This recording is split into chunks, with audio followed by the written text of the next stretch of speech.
are kind of ending out this time, I wanted to say, man, you guys are some of the most favorite people in my life. People that are orienting their lives towards college students gives me joy.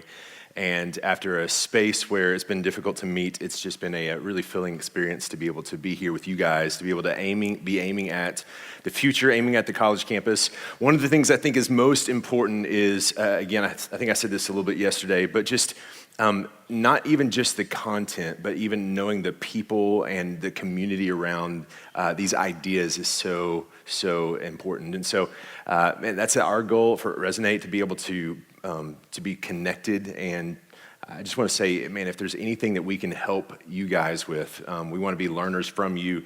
But we've been doing it for about 15 years, and we'd love to be able to help in any way possible for any questions that you have going into a place where you're trying to actualize some of these ideas. We want to be a resource to you. And so I want to talk to you about really the title of my talk is Win the Campus, Win the World. And it might not be that we need to be convinced of the priority of the campus, but giving some reasoned ideas about why what we see as we get into the college campus is so important, and being able to understand why is this something that is essential for us to be able to communicate and be able to take from this tribe of people to be able to bring to our pastors, to be able to bring to our organizations, and to be able to say this has to move from a side of our priorities to the center of the priorities. And so I want to give you a little bit of context really for how we think about this, why we've given our lives to this, and where we see this in Scripture and where we see this played out over history. So today I want to take and point you to another World War II story. So every time our staff gathers, they're just like, what's going to be the new World War II story that Keith tells us? That is kind of my thing, and so I'm kind of infatuated by World War II and just how we kick some butt. So that's really this really fascinating moment for me to be able to watch what happens when pressure is applied and a purpose is achieved. I think that's a key thing, and to be able to watch what happens to men and women in societies when they begin to have a purposeful orientation to their life and what can be achieved. So in 1922, two guys, last name Young and Taylor, found this technology, and this technology in 1922 was called radar. And radar was something that they kind of found on accident. They were pinging basically radio waves back and forth across Boston Harbor. And they began to recognize that when ships went across in the middle of their two receivers and transmitters, it changed the pattern. And they began to recognize this pattern was something that changed in a definable, recognizable way. And so they began to communicate what this could achieve, this idea that beyond our eyesight, we could be able to understand what was happening. And they began to take this to people that were higher up in the military. And the military said, no, we don't see an application of this. And more specifically, they said, it's going to take too long for us to build this out. So you fast forward, and that was on the heels of World War I. You see the next conflict come into the alignment or into our sights, and that conflict was World War II, of course. And in this, as we begin to see the Nazi army rise up, one of the things that was really clear was the technology that Germany possessed and the technology that the Allies possessed was radically mismatched. That they had a superior amount of technology in 1938. And they were far, far beyond where we were at. And so a group of scientists got together and went to FDR and said, this is going to be an unmitigated disaster because we are so far behind in the ideas that have been put on the shelf and have not been developed in the technologies that we see in Germany. So they were in charge of being able to look at these ideas. They go and they across all different segments and begin to ask what has been put on the shelf that needs to be developed. And one of those things was radar. And as we look at the really what radar did, it was probably the most significant thing other than the atomic bomb in terms of how it affected our ability to fight World War II.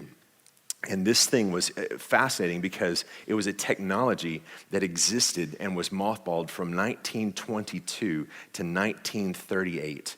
There was almost no movement in this idea of being able to use radio waves to see beyond our eyesight capacity. And then in 1938, what happened is there began to be a significant change, and they began to say, okay, we've got to fast track this, and we've got to figure this out. And all of a sudden, what happened was in that 3-year period from 1938 to 1941, there was this new technology. And that new technology, when it began to be employed in the battlefield, and in fact, in one 3-month span in 1941, you went from having 519,000 tons of shipping sunk by U-boats across the Atlantic Ocean in 3 months to 22,000 tons being sunk by. In fact, the entire strategy for Hitler to be able to starve Britain was single-handedly defeated by the by the use of radar, where they could go and in clouds and in bad weather, they could go and they could locate these U-boats and they could sink these U-boats. This was this fascinating thing that these people saw. They saw this technology. They are able to say, hey, this could make a difference, but no one else saw this. They looked at this and said, hey, for whatever reason, this is not going to work out. This is not going to make a difference. But some people saw this, and some people saw this is what this could do. And I believe that for a few people, we look at the college campus, and it's a little like radar. It's a little like this moment where we can see, hey, actually, when it comes to making kingdom impact, when it comes to actually changing the tides of where our country is heading, where our culture is headed, we can be able to say this. If we apply our effort in this area, it can make a massive difference. So what I want to do is I want to go back to where we've seen this happen before in history, specifically in Scripture. So if you could turn with me to Acts chapter 19. Acts chapter 19. When I was in seminary, I took a class on Acts, and I was a campus minister at the time, and I began to read through really what the book of Acts looked like, and I began to read through how Paul's strategy worked.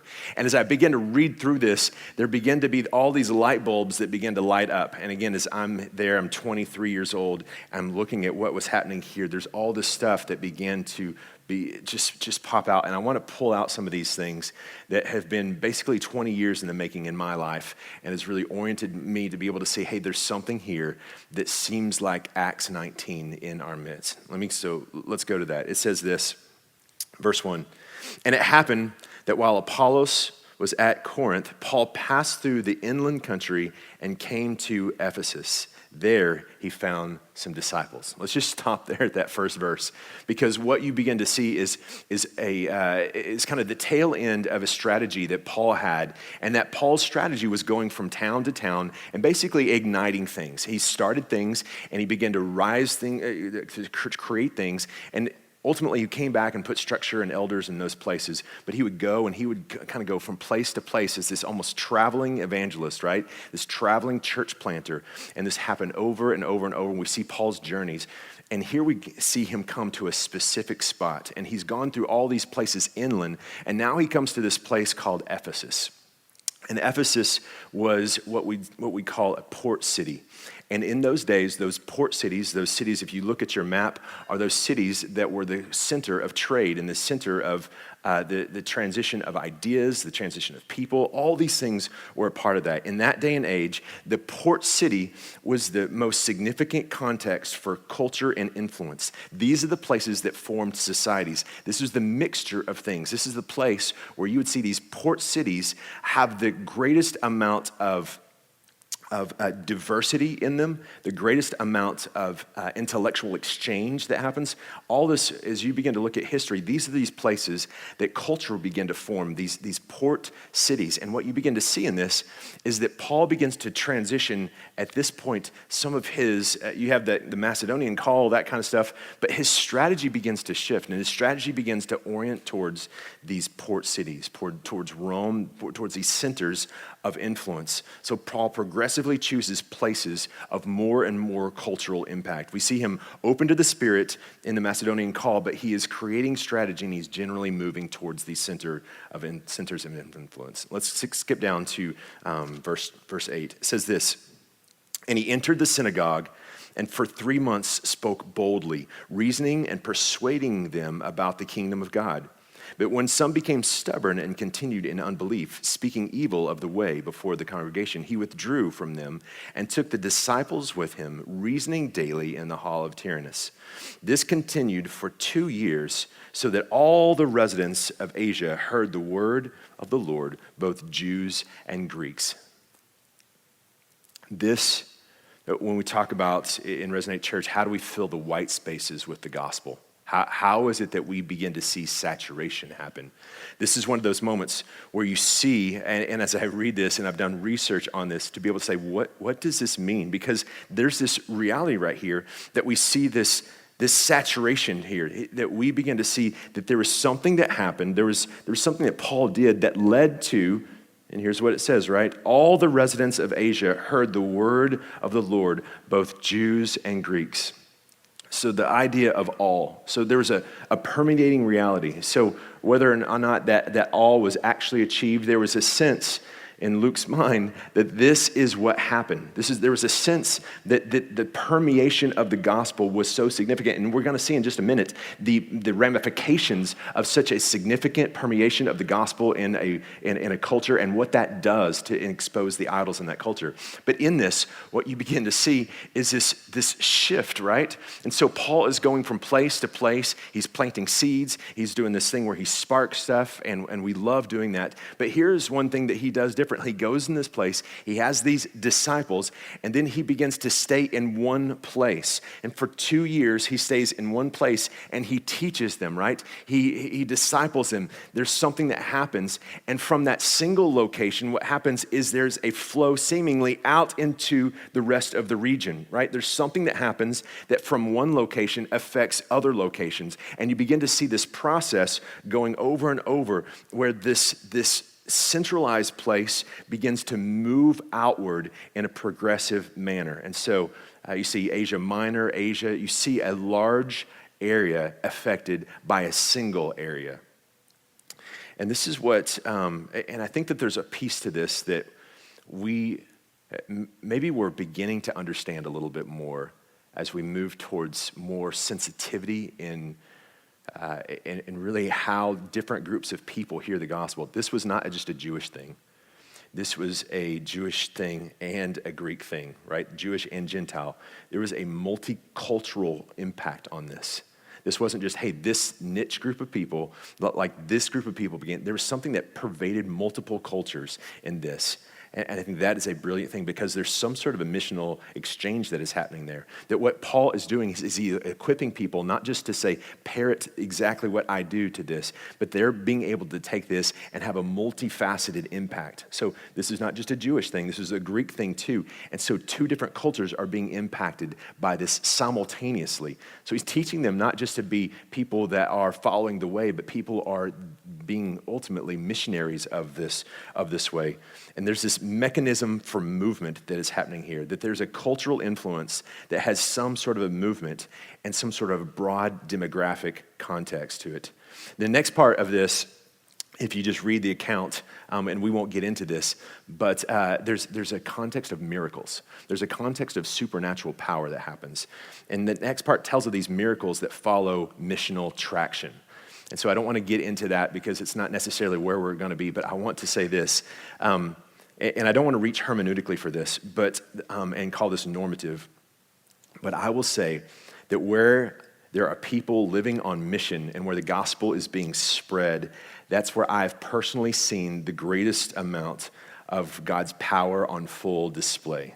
That's where I've seen, if you were to say, hey, there's something that we can't explain, In my world, it's always happened when people are taking the gospel and moving that in an outward expansion way.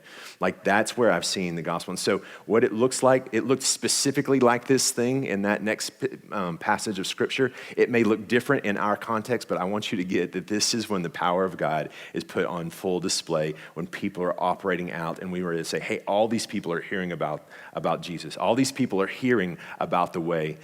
There's something that's going to happen that's going to be like, hey, that we can't explain that. That is an only God kind of thing. Just watch it. I'll challenge all of us. We'll do those two things and watch those two things kind of merge together.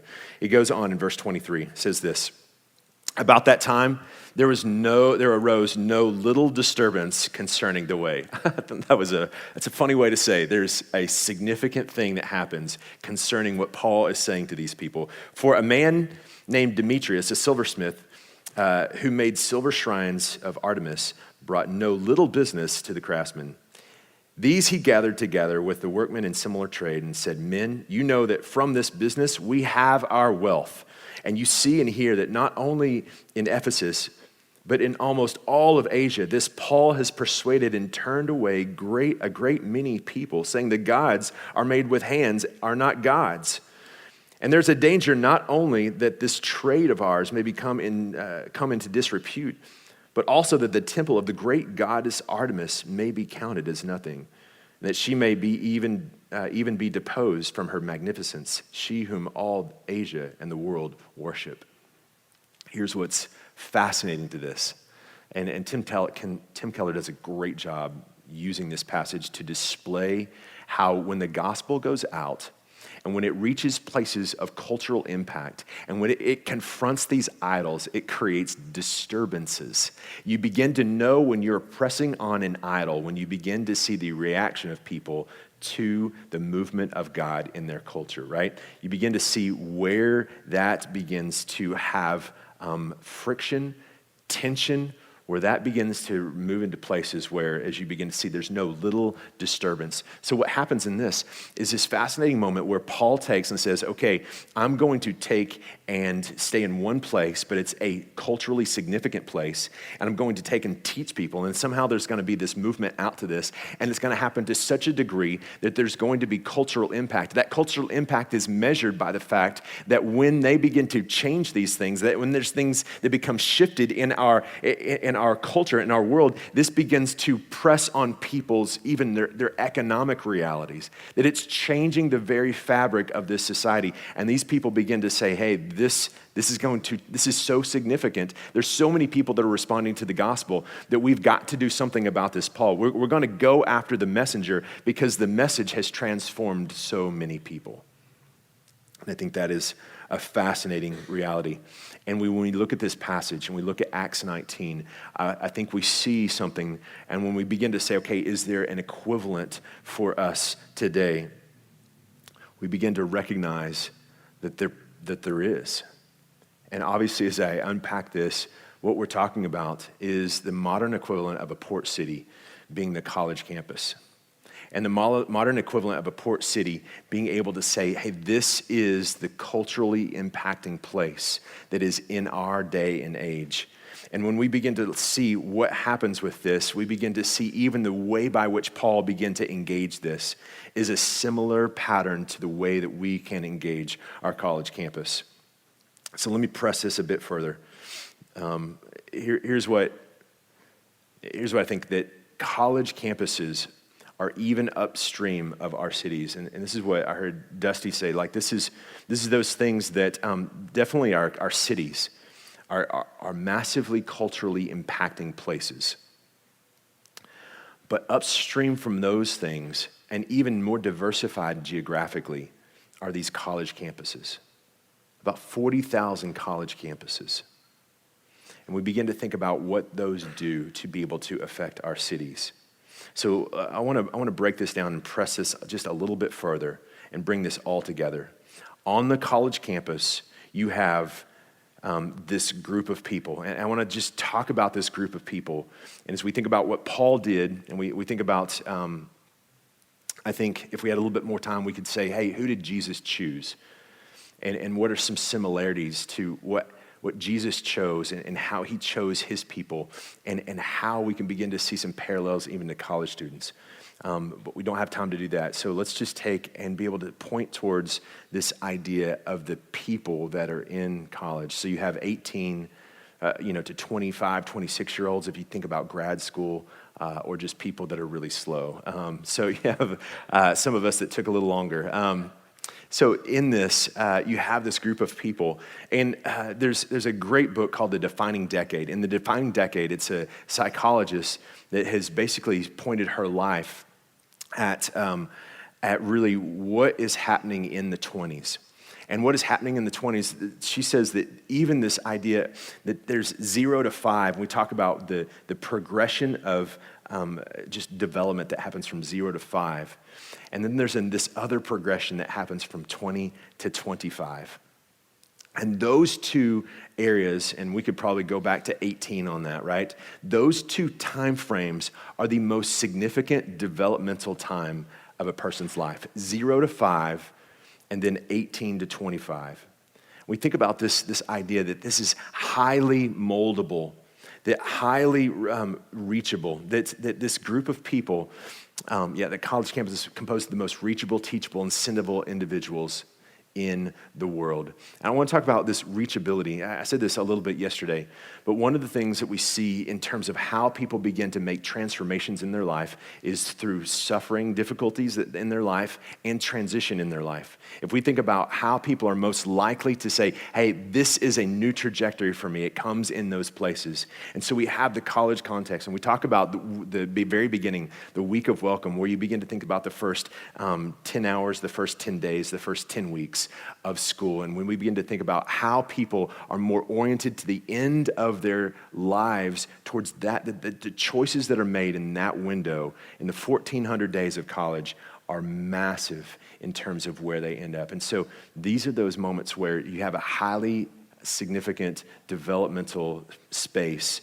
You have people that are arriving into a place where they are more malleable, more influenceable than any other time, and they're forming their very identities. And we think about big changes that you made in your life. And if you think about some of you are still in your early 20s. If you're not in your early 20s, you can go back and you can begin to say, okay, are there these places where you could go back and say, these are these decisions that I made in my 20s that still have significant effects upon my life today.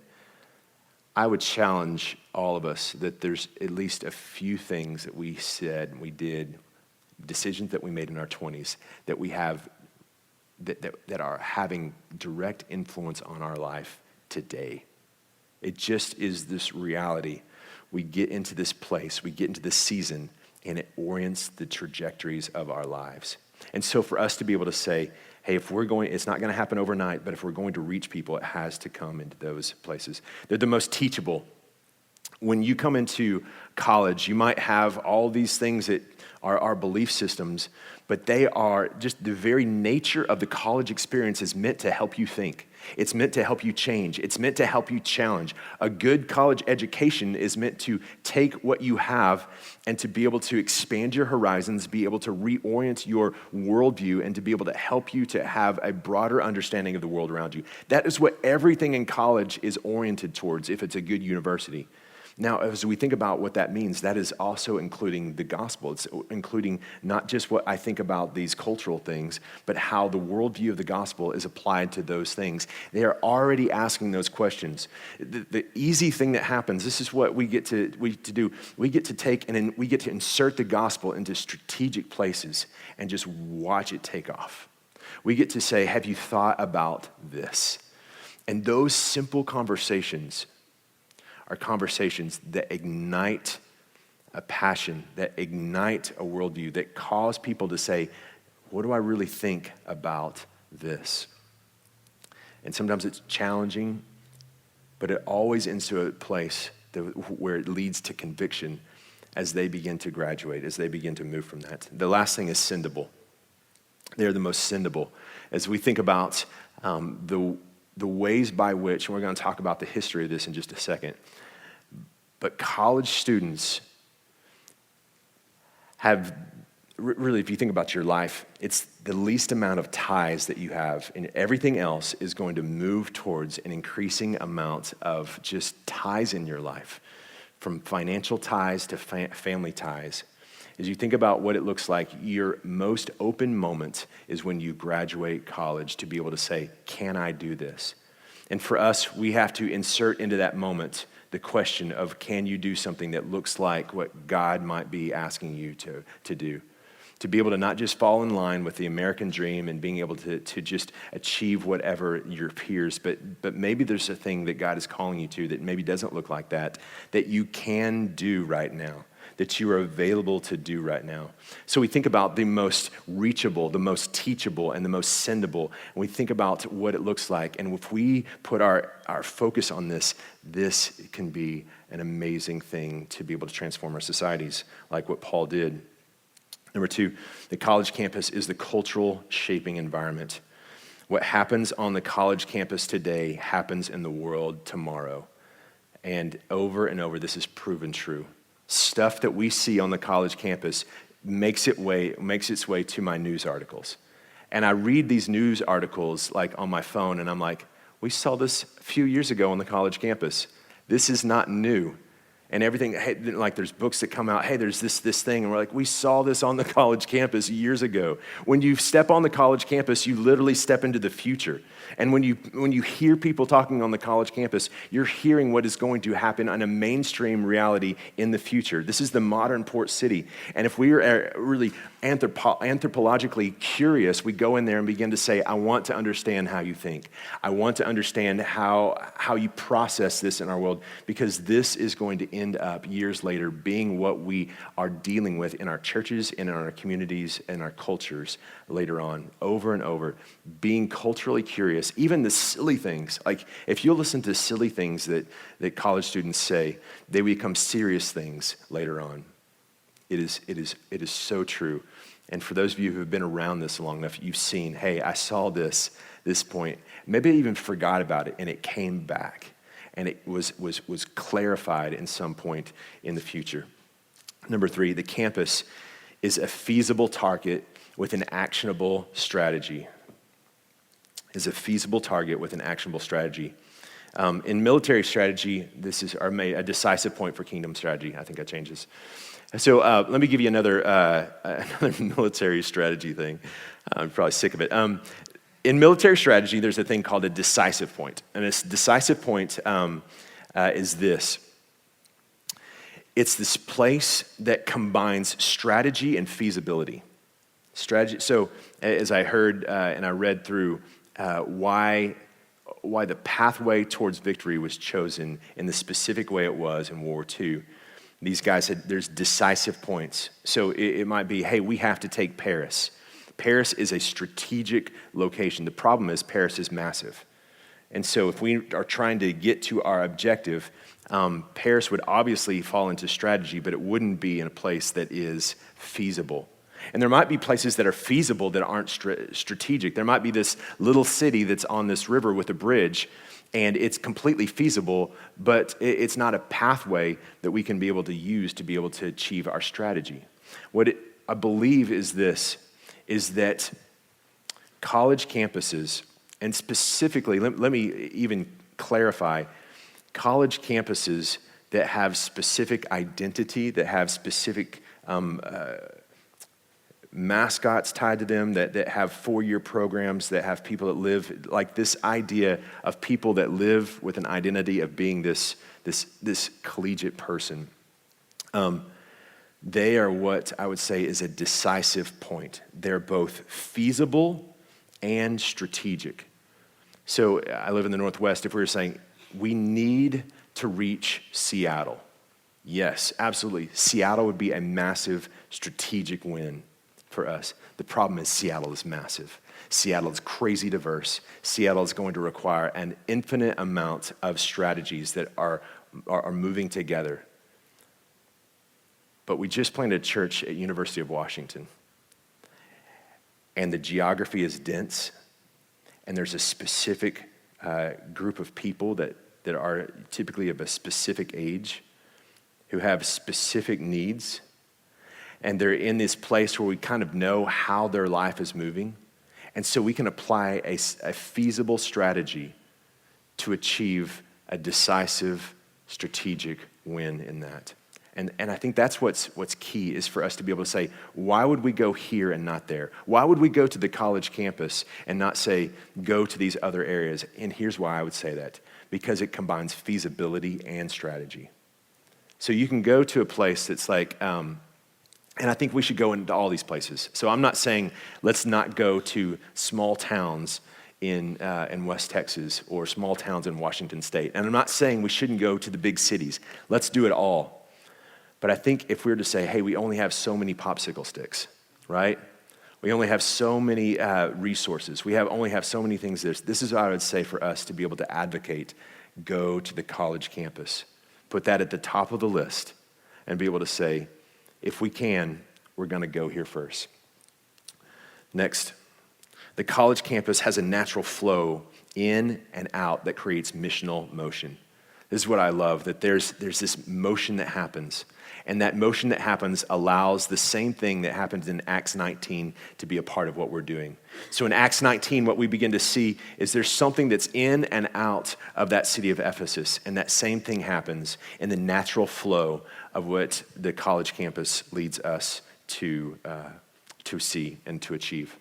They graduate. And it might pain us to lose these leaders, but it's the forced sending, and this is what I think is so key. It forces us to get into a pattern of sending.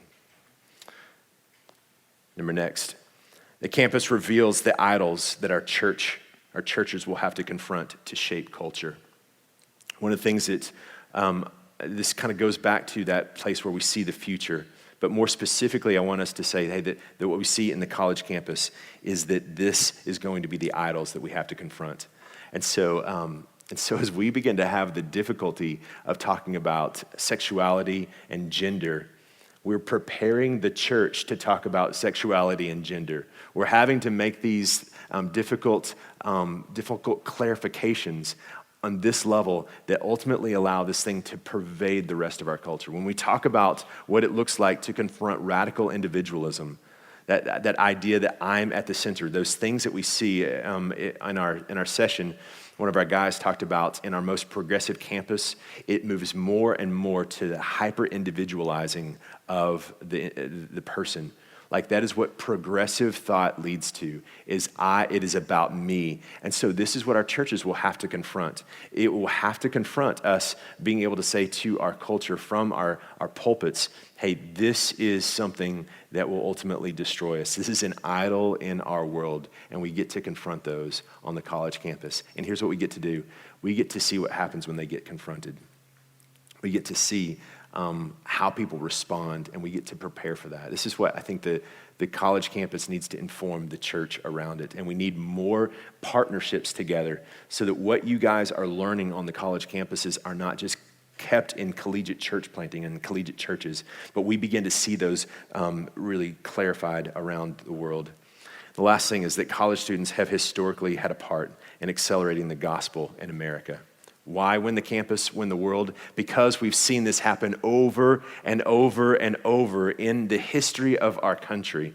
And so if we think about just a few examples of this, in 1806, we see 5 students gather in a field just outside of Williams College in Williamstown, Massachusetts, for a weekly prayer meeting. And their meeting is suddenly disturbed by a thunderstorm, and the students found shelter under a haystack. And what we know now is the Haystack Revival. Freshman Samuel Mills. I just want us to be able to understand we never know where movement is going to happen. That dumb, plain, ordinary, awkward guy,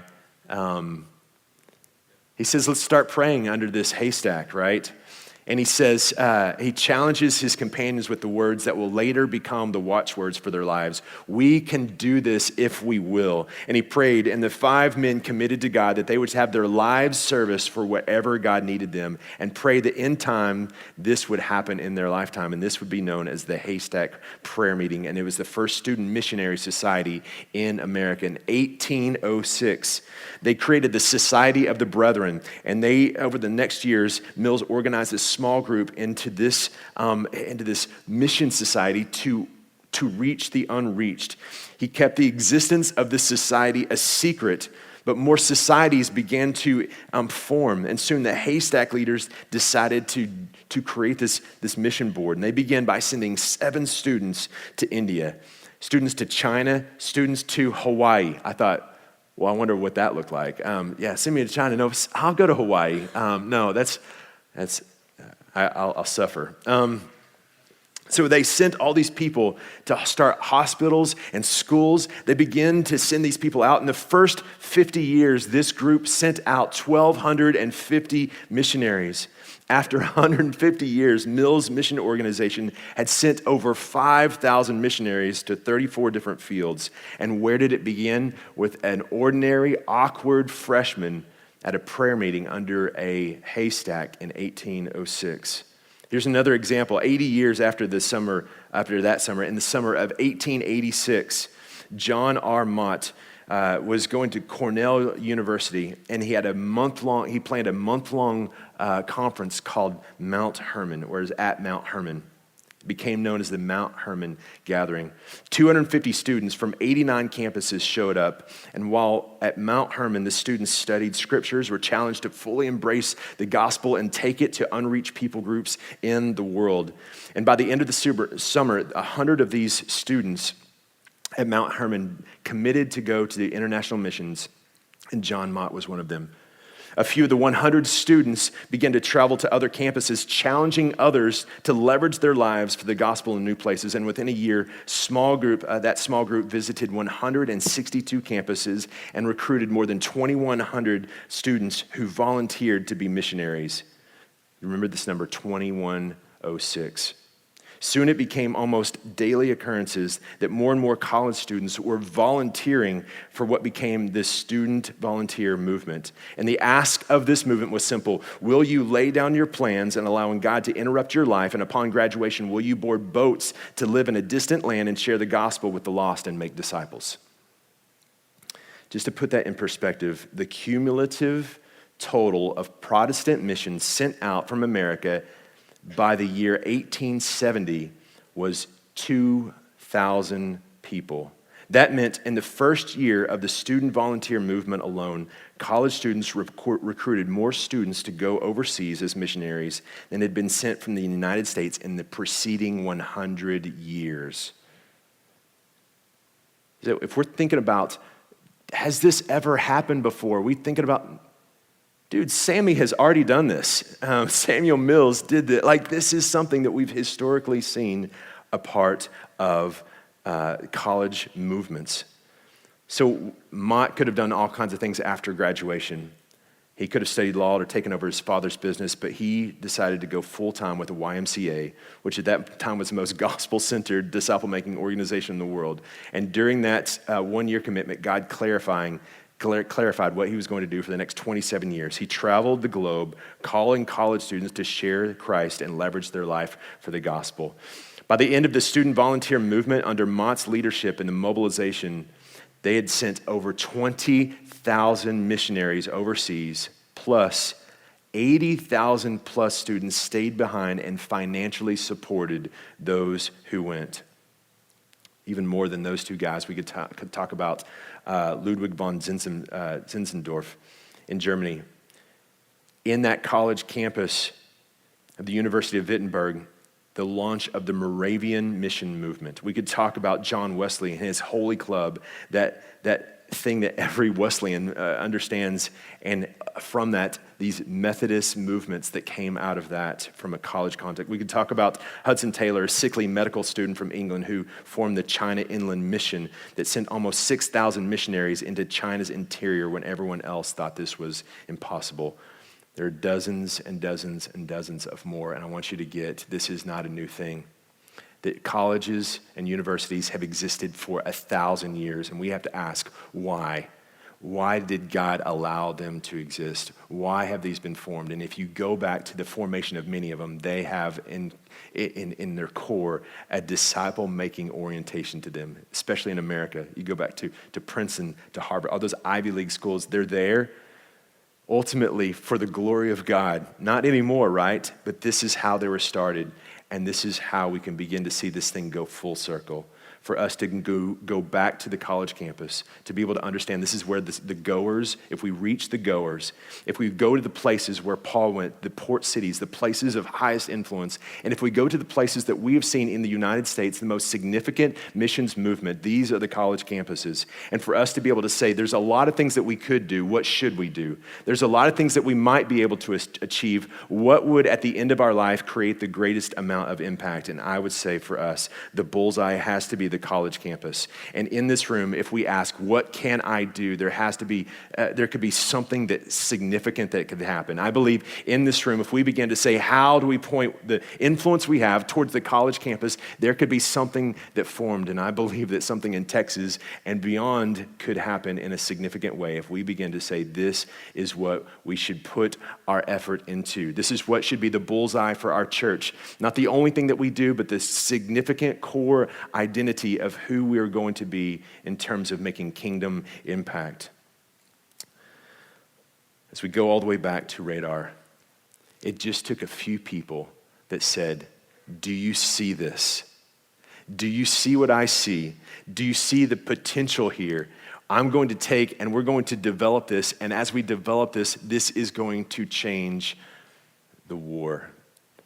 And so I think about those few people that really changed our world by being able to see something that no one else saw and to apply their lives to accelerate an idea that seemed ludicrous, an idea that seemed like it was not feasible, an idea that seemed like it was a pipe dream. And they kept working on it, and they were mocked, and they weren't funded well, but ultimately that thing created something of massive impact. Paul revealed to us what happens when we go to the places, we stay there, we use that to send out people. And our history tells us this has happened over and over. So what could you do? And what could I do? What could we do together? Maybe what is God asking of you right now? What's that thing that might be a maybe that needs to be a definitely? What's that thing that you might be fearful of? What's that thing that you might say, I just don't know? But in your core soul, you know, and this is something that'll make an impact. Let me pray to that end.